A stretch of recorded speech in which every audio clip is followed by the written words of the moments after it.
Hello, my name is Brendan Dunn. I'm an online maths tutor. And due to the state, the current events in the world with the coronavirus outbreak, there's obviously been a lot of school shutting and a lot more interest in teaching online. So I thought I'd make this video to explain to you how I found the best way to teach online was. It took me quite a while to figure it all out when I get started, so hopefully this will be quite helpful. So first off, what are you going to need to be able to go online? So you're going to need some software and you're going to need some hardware.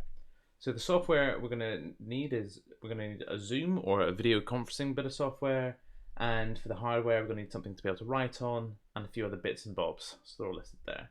So software. I use Zoom. So basically Zoom is exactly like Skype, but it's just better. It's just better quality, easier to use. It's really good. So it's free one-to-one sessions. You can have a limited one-to-one sessions, as many as you like, and as long as you like. But if you want to have groups of people on, there's a limit of 45 minutes when you're doing group sessions. But there are other pricing plans. So $11.99 gives you for groups of up to 100 people. But it's your best just to check out their website and see what best plan suits whatever needs you have. So how do you use Zoom? How do you get it set up? Well, I'm not going to go through every single tiny step because I don't want this video to go on for too long. But basically, you want to go over to zoom.com and make an account and download the program onto your computer. It works on Macs and PCs. So when you get here, what you're going to want to do is click on this new meeting, right? So when you've clicked on that, that will open this page here and it'll say, do you want to use video? Do you want to use microphone? You should say, yes, I do. And then what you have here is this invite option, okay? So what you can do is you can invite people to that meeting and they will appear in the room next to you, right? So they'll appear in the corner of the screen and you'll all be able to see each other and hear each other. And I think you can set up email lists. I've not done this myself, but I'm sure you can. But you basically just send them a link and then they should appear up. It's really easy, especially if you don't have Zoom. You can just click it and it will just open up on your computer. It's really, really good. So, what next? Okay, so when you've got the meeting set up and you're able to contact everyone that needs it, you're going to want to be able to set up the teaching environment. So you might even want to do this before you set up the meeting, but I'm just doing this chronologically. Anyway, so what you're going to want to do is go back to your meeting room and click this share button here, okay? And what this allows you to do, you'll get this new window that has all these different options of things to do. So it gives you the option to just share a program, or you can share a screen. There is actually a whiteboard function within this, within Zoom. It's fine, but the only thing is it's pretty basic. So there's not much functionality in the way you can use it. So I tend to use other programs. So for me, I've got two screens set up. So I would say here, I would share my second screen, right? And then one of the programs I use is PowerPoint. I use PowerPoint a lot. So what you do is you'd open the PowerPoint presentation you want to present on the screen that you're sharing, whether that's your primary screen, you've only got one screen, or it's a second screen, you want to open it the one that's sharing, and there'll be a little border on the screen of the one you're sharing. Okay, and then once that's set up, basically, you can just start your presentation as if you were in a classroom or a lecture hall, and just continue to teach as if you were there. But also, this is also a good point to make sure that your camera and microphone are working properly, because you want to make sure people can hear you and see you properly, right? So that's one way of doing it. So just a normal PowerPoint. Another way, I tend to use PowerPoint just as a Blackboard, because I think it's got really good features in it. So what I would do is make a blank presentation. So I like a black background with white text like these ones. And then you go to the Draw tab, which is in the top tab of the PowerPoint options, this one here, and you have all these different pens. And you just draw on that as if you were drawing on a whiteboard, but you draw through the screen.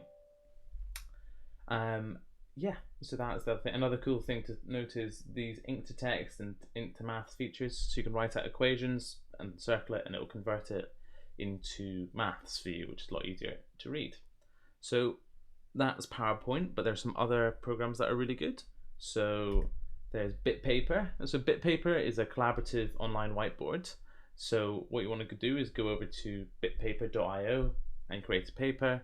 You have to name it, and then what you can do is you can share the link just by clicking this button down here, the one that I've highlighted purple, then sending that link to somebody you want to work with, and then when they get the link and open it up, you'll both be able to write on the paper together. So this is really handy if you're doing like one-to-one teaching or tutoring, or you've got a few people on and you need them to write their answers down and you want to see their working. Obviously, there's loads of different settings within BitPaper you can play around with. So I'm not going to go into all the details now because there's videos explaining that, or there's documentation explaining that. But just want to note is this button here allows you to upload PDFs and images, so you're able to upload questions or photographs and something and then write over them, which is a really handy feature if the other person needs to work on it as well. Another thing to note, there is a call/video option available in BitPaper. This button here with the phone in it, but I wouldn't recommend using it. 2 reasons: the servers are really under strain at the moment because there's a lot of people using this, and also that it's not as good quality as just using Zoom or just even calling on the phone. So what else will you need? Yes, hardware.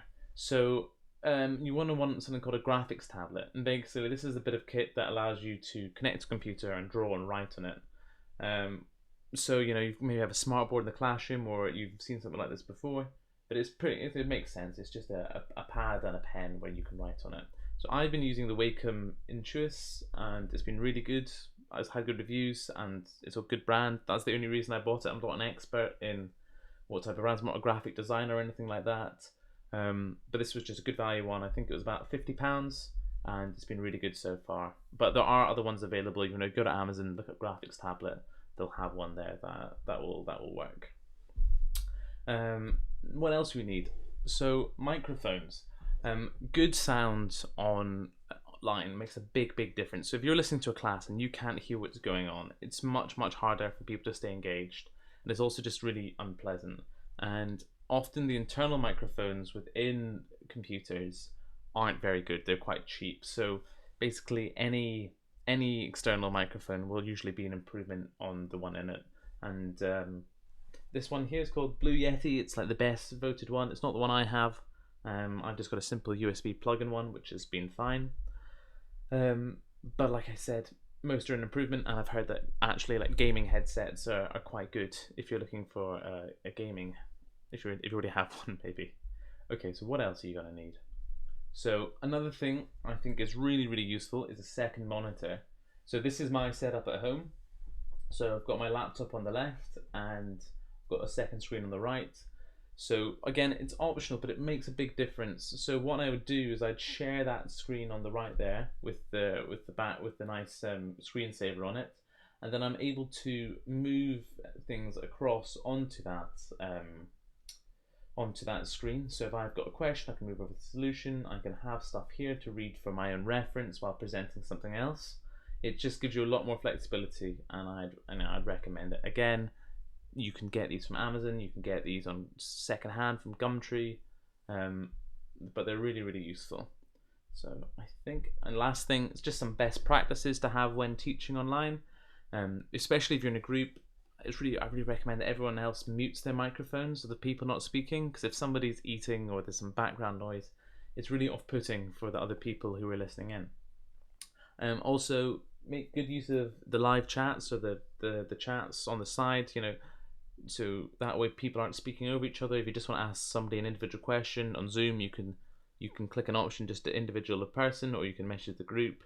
It just makes things not so noisy. And probably the biggest thing is, be patient. This can be tricky if it's the first time you're using it, and it's understandable you get frustrated. It's probably maybe not an ideal situation you're using this technology in. So just understand that, that we're all just trying to figure it out together. So that's basically it. Thanks for listening. Ask me any questions you might have in the comments. Like I said, I'm not an expert. I've just happened to figure this out a little bit further on. And if you have any questions, I'll try and answer them the best I can. Okay, thanks.